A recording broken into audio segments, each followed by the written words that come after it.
முடிவெட்ட காசுல வந்து அந்த முடியை வளர்த்தோம். மண்டபத்தில் இலை எடுத்தேன். இன்னைக்கு நான் ஒரு 4-5 மண்டபம் ஓப்பன் பண்ணி வச்சிருக்கேன். ஃபர்ஸ்ட் salary என்ன? நான் ஃபர்ஸ்ட் சேலரி 5 ரூபாயில் ஆரம்பித்தேன். கொத்தனார் வேலைக்கு ஒரு நாள் போவேன், பெயிண்ட் வேலைக்கு போனேன். சென்னைக்கு வந்ததுக்கப்புறம் இந்த வெல்டிங் ஒர்க் ஷாப் அது இது எல்லாம் போடுறது. முடிவெட்ட காசில் வந்து அந்த முடியை வளர்த்தோம். இன்றைக்கி எந்த சலூனுக்கு போனாலும் சார் உங்கள் முடிக்கு எப்படி சார் காசு வாங்குவோன்ற அளவுக்கு இருக்காங்க. சமோசா வடை அந்த மாதிரி போட்டு ஒரு கூடையில் கொடுப்பாங்க. நான் சைக்கிளில் போய் அதை போய் விற்றுட்டு வருவேன். அம்மா எல்லா இடம்லாம் போடுறாங்கடா, வாங்கிக்கிறீங்களா சொல்லி. அதுக்கப்புறம் ஒரு வெத்தலைப்பாக்கு கடையில் வேலை செஞ்சேன் ஒரு 5 ரூபாய்க்கு. அப்புறம் நகை கடை தரம்ராஜ்னு சொல்லிட்டு கடலூர்லேயே பஸ் ஸ்டாண்டில் இருக்கும் தரம்ராஜ்னு, அந்த நகை கடையில் வேலை செஞ்சேன். 10 ரூபா கொடுப்பாங்க. சும்மா அங்கேருந்து போயிட்டு இந்த பல நகை கடை ஓப்பன் பண்ணி வச்சிருக்கீங்க. சூப்பர். ஸோ அந்த மாதிரி விஷயங்கள்லாம் பண்ணியிருக்கேன், அங்கே ஊரில் பண்ணியிருக்கேன்.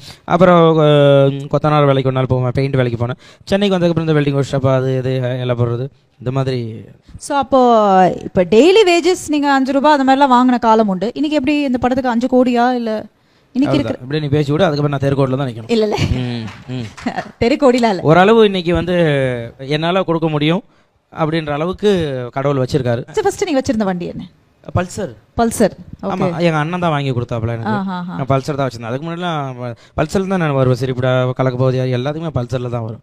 எது வந்தாலுமே ஆக்சுவலாக வந்து அந்த ஒரு 5 நிமிஷம் தான், ஒரு 10 நிமிஷம் வந்து ஐயோ என்ன நம்ம இப்படி ஆயிட்டோமே அப்படின்ற உட்காரமே தவிர, அதுக்கப்புறமேட்டா அவ்வளோதான், அந்த 5-10 நிமிஷம் தான். அதுக்கப்புறம் ஏன் ஓடிக்கிட்டே இருப்பேன் நான். இந்த போயிட்டு ஐயோ நம்மளுக்கு இப்படி நாய் போச்சுன்னு சொல்லிட்டு ஒரு நாள் 2 நாளோ அந்த ஃபீல் அது இருக்கவே இருக்காது.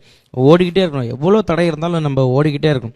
2 ஆடிஷன் எலிமினேட் ஆனன்னு சொன்னோம் இல்லையா, அதுலேயே வந்து சீசன் 6 தான் அதே போல் சிரிப்பிடான்னு ஒரு ஷோ ஆரம்பித்தாங்க. அந்த ஷோவில் லேடி கெட்டப்லாம் போட்டு வந்தேன். சீசன் 6 தான் செமிஃபைனலில் வினோத்துக்கு கெஸ்ட்டாக வந்து லேடி கெட்டப்பில் நான் வந்திருப்பேன். சீசன் 6 டெலி அவார்டு பெஸ்ட்டு காமெடியன் அவார்டு நான் தான் வாங்கியிருக்கேன். ஸோ எதில் வந்து நம்ம தோக்குறோமோ அதில் ஜெயிக்கணுன்ற ஒரு வெறி எனக்கு இருந்தது. ஹலோ எவ்ரிவன், எல்லாரும் நல்லா இருக்கீங்க நம்புகிறேன்.